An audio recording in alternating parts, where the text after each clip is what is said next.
ಒಂದ್ ಕಡೆ ದೀಪಾವಳಿ ಹಬ್ಬದ ಸಂಭ್ರಮದಲ್ಲಿ ಜನ ಇದ್ರೆ ಇನ್ನೊಂದ್ ಕಡೆ ರಾಜ್ಯದ ಹಲವು ಜಿಲ್ಲೆಗಳಲ್ಲಿ ಭಾರೀ ಮಳೆ ಆಗ್ತಾ ಇದೆ. ಹಾಸನ, ಚಿಕ್ಕಮಗಳೂರು, ತುಮಕೂರು ಭಾಗದಲ್ಲಿ ಮಳೆ ಆಗ್ತಾ ಇದೆ. ಹಾಸನದ ಅರಸೀಕೆರೆ ಪಟ್ಟಣದಲ್ಲಿ ಸಿಕ್ಕಾಪಟ್ಟೆ ಮಳೆ ಆಗಿದೆ. ಒಂದಿಷ್ಟು ಅನಾಹುತಗಳು ಕೂಡ ಭಾರೀ ಮಳೆ ಎಲ್ಲೆಲ್ಲ ಆಗಿದೆ ಅಲ್ಲಿ ಸಂಭವಿಸಿಬಿಟ್ಟಿದೆ. ಹಾಸನ, ಚಿಕ್ಕಮಗಳೂರು, ತುಮಕೂರು ಭಾಗದಲ್ಲಿ ಮಳೆ ಆಗಿರೋದು.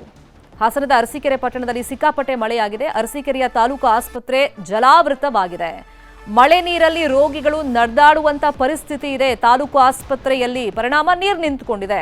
ಇನ್ನೊಂದು ಕಡೆ ಅರಸೀಕೆರೆ ಬಸ್ ನಿಲ್ದಾಣ ಕೂಡ ಸಂಪೂರ್ಣವಾಗಿ ಜಲಾವೃತವಾಗಿದೆ. ಒಂದ್ ಕಡೆ ಆಸ್ಪತ್ರೆಗೂ ನೀರು ನುಗ್ಗಿದೆ, ತಾಲೂಕು ಆಸ್ಪತ್ರೆಗೆ. ಮತ್ತೊಂದು ಕಡೆ ಬಸ್ ನಿಲ್ದಾಣ ಕೂಡ ಸಂಪೂರ್ಣವಾಗಿ ಜಲಾವೃತವಾಗಿದೆ. ಆಸ್ಪತ್ರೆಯಲ್ಲಿ ರೋಗಿಗಳು ಪರದಾಟ ಪಟ್ಟರೆ ಮತ್ತೊಂದು ಕಡೆ ಬಸ್ ನಿಲ್ದಾಣದಲ್ಲಿ ಪ್ರಯಾಣಿಕರು ಪರದಾಟವನ್ನ ಪಟ್ಟಿದ್ದಾರೆ. ಇನ್ನೊಂದು ಕಡೆ ಚಿಕ್ಕಮಗಳೂರು ಜಿಲ್ಲೆಯ ಕಡೂರಲ್ಲೂ ಕೂಡ ಮಳೆಯಾಗಿದೆ. ಚಿಕ್ಕದೇವನೂರಿನ ರೈಲ್ವೆ ಅಂಡರ್ ಪಾಸ್ ಮುಳುಗಡೆಯಾಗಿದೆ. ದೇವನೂರು ಕೆರೆಯ ನೀರು ನುಗ್ಗಿ ಇಲ್ಲಿ ಅವಾಂತರ ಸೃಷ್ಟಿಯಾಗಿರೋದು. ಇನ್ನು ಕಡೂರಿನ ಶ್ರೀರಾಮಪುರದಲ್ಲಿ ಮನೆಗಳಿಗೆ ನೀರು ನುಗ್ಗಿದೆ. 15ಕ್ಕೂ ಹೆಚ್ಚು ಮನೆಗಳಿಗೆ ನೀರು ನುಗ್ಗಿದೆ, ಹಾನಿಯಾಗಿದೆ. ರಾತ್ರಿ ಎಲ್ಲ ಜನ ದೀಪಾವಳಿ ಹಬ್ಬ ಆಚರಣೆ ಮಾಡಬೇಕು ಅಥವಾ ಜಾಗರಣೆ ಮಾಡಬೇಕು ಅಂತ ಪರಿಸ್ಥಿತಿಯಲ್ಲಿ ಸಿಕ್ಕಾಕೊಂಡ್ಬಿದ್ದಿದ್ರು. ಇನ್ನು ತುಮಕೂರು ಜಿಲ್ಲೆಯಲ್ಲೂ ಕೂಡ ಧಾರಾಕಾರವಾಗಿ ಮಳೆಯಾಗಿದೆ. ಪರಿಣಾಮ ತಿಪ್ಟೂರಿನ ರಾಷ್ಟ್ರೀಯ ಹೆದ್ದಾರಿಯ ಸರ್ವಿಸ್ ರಸ್ತೆ ಜಲಾವೃತವಾಗಿದೆ. ರಾಜ್ಯದಲ್ಲಿ ಇನ್ನೆರಡು ದಿನ ಭಾರೀ ಮಳೆ ಆಗುತ್ತೆ ಅಂತ ಹೇಳಿ ಆಲ್ರೆಡಿ ಈಗ ಹವಾಮಾನ ಇಲಾಖೆ ಮುನ್ಸೂಚನೆಯನ್ನ ಕೊಟ್ಟಿದೆ. ಹೀಗಾಗಿ ಎಲ್ಲಾ ಜಿಲ್ಲೆಗಳಿಗೆ ಯೆಲ್ಲೋ ಅಲರ್ಟ್ ಅನ್ನ ಘೋಷಣೆ ಮಾಡಲಾಗಿದೆ. ಇನ್ನು ದೀಪಾವಳಿ ಸಂದರ್ಭದಲ್ಲೇ ಮಳೆ ಬಂದಿರೋದ್ರಿಂದ ತುಂಬಾ ಜನಕ್ಕೆ ಇದು ಸಂಕಷ್ಟವನ್ನ ತಂದಿಟ್ಟಿದೆ. ಆಸ್ಪತ್ರೆ ನೋಡಿ ಜಲಾವೃತವಾಗಿದೆ, ರೋಗಿಗಳು ಪರದಾಟವನ್ನ ಪಡ್ತಾ ಇದ್ದಾರೆ. ಇನ್ನೊಂದು ಕಡೆ ಬಸ್ ನಿಲ್ದಾಣ ಅರಸೀಕೆರೆಯಲ್ಲಿ ಅಲ್ಲೂ ಅಷ್ಟೇ ನೀರು ಅಲ್ಲಿ ನಿಂತಿದ್ರಿಂದ ಪ್ರಯಾಣಿಕರು ಸಂಕಷ್ಟವನ್ನ ಎದುರಿಸಿದ್ದಾರೆ. ಇನ್ನು ಕಡೂರು ಭಾಗದಲ್ಲಿ ನೋಡಿ, ಚಿಕ್ಕಮಗಳೂರಲ್ಲಿ ಮನೆಗಳಿಗೆ ಪಾಪ ನೀರು ನುಗ್ಬಿಟ್ಟಿದೆ. ರಾತ್ರಿ ಎಲ್ಲ ಮಳೆ ಬಂದಂತ ಪರಿಣಾಮ ಸೀದಾ ನೀರು ಮನೆಯೊಳಗೆ ಬಂದ್ಬಿಟ್ಟಿದೆ. ಹಾಗಾಗಿ ಸಾಕಷ್ಟು ಸಂಕಷ್ಟವನ್ನ ಎದುರಿಸಿದ್ದಾರೆ. ಇನ್ನು ತಿಪ್ಟೂರು ಬಳಿ ಸರ್ವಿಸ್ ರಸ್ತೆ ಕಂಪ್ಲೀಟ್ ಆಗಿ ಜಲಾವೃತವಾಗ್ಬಿಟ್ಟಿದೆ. ಇಲ್ಲೂ ಅಷ್ಟೇ ವಾಹನ ಸವಾರರು ಪರದಾಟವನ್ನ ಪಟ್ಟಿದ್ದಾರೆ.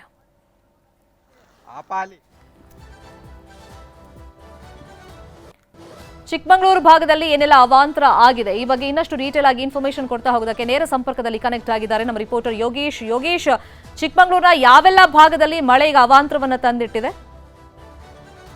ಎಸ್ ಶರ್ಮಿತಾ, ಏನು ಕಾಫಿನಾಡು ಚಿಕ್ಕಮಗಳೂರು ಜಿಲ್ಲೆಯ ಮಲೆನಾಡು ಬಯಲುಸೀಮೆಯಾದ್ಯಂತ ಏನು ಒಂದು ವರ್ಣ ಆರ್ಭಟವನ್ನ ಮುಂದುವರಿಸಿರ್ತಕ್ಕಂಥದ್ದು. ಕಳೆದ 2 ದಿನಗಳಿಂದ ನಿರಂತರವಾಗಿ ಸುರಿತಾ ಇರ್ತಕ್ಕಂಥ ಧಾರಾಕಾರ ಮಳೆಗೆ ಇಡೀ ಚಿಕ್ಕಮಗಳೂರು ಜಿಲ್ಲೆಯ ಜನ ನಲುಗಿ ಹೋಗಿದ್ದಾರೆ ಅಂತಾನೆ ಹೇಳ್ಬೋದಾಗಿರ್ತಕ್ಕಂಥ. ಅದರಲ್ಲೂ ಕೂಡ ನಿನ್ನೆ ಸುರಿದಂತಹ ಧಾರಾಕಾರ ಮಳೆ ಸಾಕಷ್ಟು ಅವಾಂತರಗಳನ್ನ ಸೃಷ್ಟಿ ಮಾಡಿರ್ತಕ್ಕಂಥದ್ದು. ಚಿಕ್ಕಮಗಳೂರು ಜಿಲ್ಲೆಯ ಕಡೂರು ತಾಲೂಕಿನ ದೇವನೂರು ಕೆರೆಯ ನೀರು ಭಾರೀ ಪ್ರಮಾಣದಲ್ಲಿ ಹರಿದ ಹಿನ್ನೆಲೆಯಲ್ಲಿ 2 ರಾಷ್ಟ್ರೀಯ ಹೆದ್ದಾರಿಗಳಿಗೆ ಸಂಪರ್ಕ ಕಲ್ಪಿಸುವಂತಹ ರಸ್ತೆಯಲ್ಲಿ ಸಿಗುವ ಅಂಡರ್ ಪಾಸ್ ಮುಳುಗಡೆಯಾಗಿರ್ತಕ್ಕಂಥದ್ದು. ಕಡೂರು ಮಂಗಳೂರು ರಸ್ತೆಯಿಂದ ಏನು BH ರಸ್ತೆಗೆ ಸಕರಾಯಪಟ್ಟಣದಿಂದ ಬಾಣಾವರಕ್ಕೆ ಸಂಪರ್ಕ ಕಲ್ಪಿಸುವಂತಹ ಒಂದು ರೈಲ್ವೆ ಅಂಡರ್ ಪಾಸ್ ಮುಳುಗಡೆಯಾಗಿರ್ತಕ್ಕಂಥ, ಪ್ರತಿ ಬಾರಿ ಮುಳುಗಡೆ ಆಗ್ತಾ ಇರ್ತಕ್ಕಂಥ ಈ ಒಂದು ಸೇತುವೆ ಯಾಕಂತಂದ್ರೆ ಅವೈಜ್ಞಾನಿಕವಾಗಿ ಕಾಮಗಾರಿಯನ್ನ ಮಾಡಿರೋ ಹಿನ್ನೆಲೆಯಲ್ಲಿ ಈ ಒಂದು ಸೇತುವೆ ಪ್ರತಿ ಬಾರಿ ಮುಳುಗಡೆ ಆಗ್ತಾ ಇರ್ತಕ್ಕಂಥದ್ದು.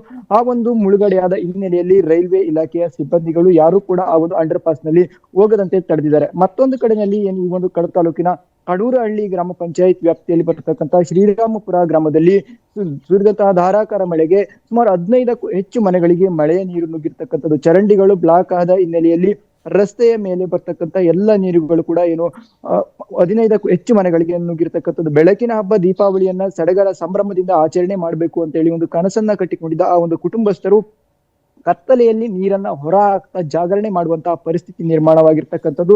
ಏನು ಒಟ್ಟಾರೆಯಾಗಿ ವರುಣ ಕಳೆದ 2 ತಿಂಗಳಿನಿಂದ ಬಯಲುಸೀಮೆಯ ಭಾಗದಲ್ಲಿ ಮಳೆ ಇಲ್ಲದೆ ಜನ ಕಂಗಾಲಾಗಿದ್ರು. ಆದ್ರೆ ಇದೀಗ 2 ದಿನದಲ್ಲಿ ಸುರಿದಂತಹ ಭಾರೀ ಮಳೆಗೆ ಜನರು ತತ್ತರಿಸಿ ಹೋಗಿದ್ದಾರೆ ಅಂತಾನೆ ಹೇಳ್ಬೋದಾಗಿದೆ. ಅದಷ್ಟೇ ಅಲ್ಲದೆ ಅಂತರಗಟ್ಟೆಯ ದುರ್ಗಾಂಬ ದೇವಿಯ ದೇವಸ್ಥಾನದಲ್ಲಿಯೂ ಕೂಡ ಸೋರ್ಲಿಕ್ಕೆ ಆರಂಭವಾಗಿತ್ತು. ಇತಿಹಾಸ ಪ್ರಸಿದ್ಧ ಪುರಾಣ ಪ್ರಸಿದ್ಧಿಯನ್ನ ಪಡೆದಿರ್ತಕ್ಕಂಥ ಅಂತರಗಟ್ಟೆಯ ದುರ್ಗಾಂಬ ದೇವಿಯ ಗರ್ಭಗುಡಿಯಲ್ಲೇ ಸೋರ್ಲಿಕ್ಕೆ ಆರಂಭವಾಗಿರ್ತಕ್ಕಂಥದ್ದು. ಆ ಒಂದು ನಿಟ್ಟಿನಲ್ಲಿ ಅಂತರಗಟ್ಟೆ ದೇವಿಯ ಭಕ್ತರು ತಾಲೂಕು ಆಡಳಿತದ ವಿರುದ್ಧ ಆಕ್ರೋಶವನ್ನ ವ್ಯಕ್ತಪಡಿಸಿರ್ತಾರೆ. ಅಷ್ಟೇ ಅಲ್ಲದೆ ಇನ್ನೂ ಸಾಕಷ್ಟು ಹಲವಾರು ಅನಾಹುತಗಳನ್ನ ಸೃಷ್ಟಿ ಮಾಡಿರ್ತಕ್ಕಂಥದ್ದು. ಗಣಪತಿಹಳ್ಳಿ, ಜಡಕನಕಟ್ಟೆ ಭಾಗದ ರಸ್ತೆ ಸಂಪೂರ್ಣವಾಗಿ ಜಲಾವೃತವಾಗಿರ್ತಕ್ಕಂಥದ್ದು. ಆ ಗ್ರಾಮಗಳು ಕೂಡ ಸಂಪರ್ಕವನ್ನ ಕಡಿದುಕೊಂಡು ಜನರು ಪರದಾಟವನ್ನ ಪಡ್ತಾ ಇದ್ದಾರೆ.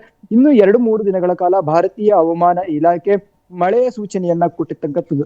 ಈ 2 ದಿನಕ್ಕೆ ಇಷ್ಟೊಂದು ಅನಾಹುತಗಳು ಸಂಭವಿಸಿವೆ. ಇನ್ನೂ ಮಳೆ ಬಂದ್ರೆ ಇನ್ನು ಯಾವ ರೀತಿಯಾಗಿ ಅನಾಹುತ ಸಂಭವಿಸುತ್ತೆ ಅನ್ನೋ ಒಂದು ಆತಂಕ ಸ್ಥಳೀಯರನ್ನ ಕಾಡ್ಲಿಕ್ಕೆ ಮುಂದಾಗಿರ್ತಕ್ಕಂಥದ್ದು. ಶರ್ಮಿತಾ, ಫಾಲೋ ಅಪ್ ಮಾಡೋ ಸುದ್ದಿಯನ್ನ thank you so much Yogesh, ಈ ಕ್ಷಣದ ಮಾಹಿತಿಯನ್ನು ಕೊಟ್ಟಿದ್ದಕ್ಕೆ.